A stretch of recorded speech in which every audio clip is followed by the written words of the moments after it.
শিক্ষার্থীরা কিন্তু সেনাবাহিনীর সঙ্গে এক প্রকার সংঘর্ষে জড়িয়ে পড়েছে। সেনাবাহিনীর সদস্যরা কিন্তু ভিতর থেকে ইটপাটকেল নিক্ষেপ করছে, লাঠি নিক্ষেপ করছে। শিক্ষার্থীরাও কিন্তু বাইরে থেকে ইটপাটকেল এবং লাঠি নিক্ষেপ করছে। আপনারা দেখছেন যে শিক্ষার্থীরা দুই পক্ষের মধ্যে কিন্তু এক প্রকার পাল্টা খাওয়ার ঘটনাও ঘটেছে। সেনাবাহিনী চেষ্টা করছে শিক্ষার্থীদেরকে পিছনে হটিয়ে দেওয়ার জন্য। একই সঙ্গে শিক্ষার্থীরা কিন্তু গেট খুলে রাখার আপ্রাণ চেষ্টা করছে। অর্থাৎ দুই পক্ষের মধ্যে কিন্তু এই বিষয়টি নিয়েই মূলত হচ্ছে সংঘর্ষ বেঁধে গেছে।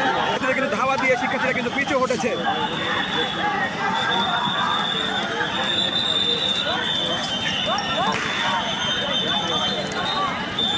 এটা কি মানে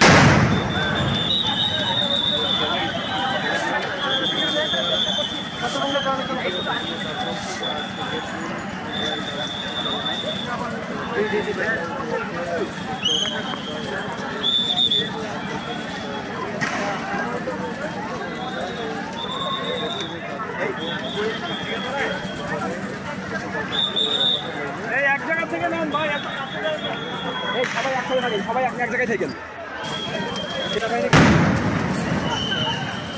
দর্শক, আমরা দেখলাম যে এই মুহূর্তে দুটি ককটেলে কিন্তু বিস্ফোরণ ঘটানো হয়েছে।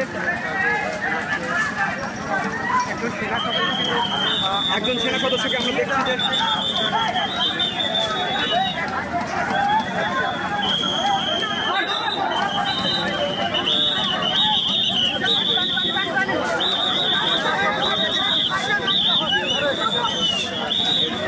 দেখলাম যে একজন সেনাবাহিনীর সদস্যকে কিন্তু আহত অবস্থায় তুলে নিয়ে যাওয়া হচ্ছে।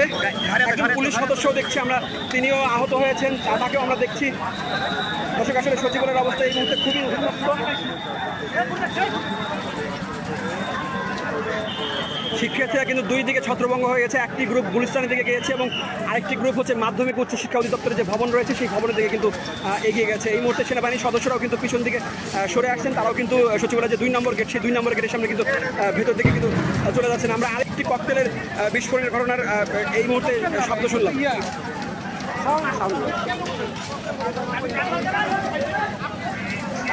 দুঃখিত দর্শক, তিনটি সাউন্ড গ্রেনেডের বিস্ফোরণ আমরা দেখেছি। একটি হচ্ছে গুলিস্তানের দিকে বিস্ফোরণের ঘটনা সাউন্ড গ্রেনেড ফাটানো হয়েছে এবং আর দুইটি হচ্ছে ইয়ে করা হয়েছে আপনার মাধ্যমিক উচ্চ শিক্ষা অধিদপ্তরের যে ভবনটি সেই ভবনের দিকে।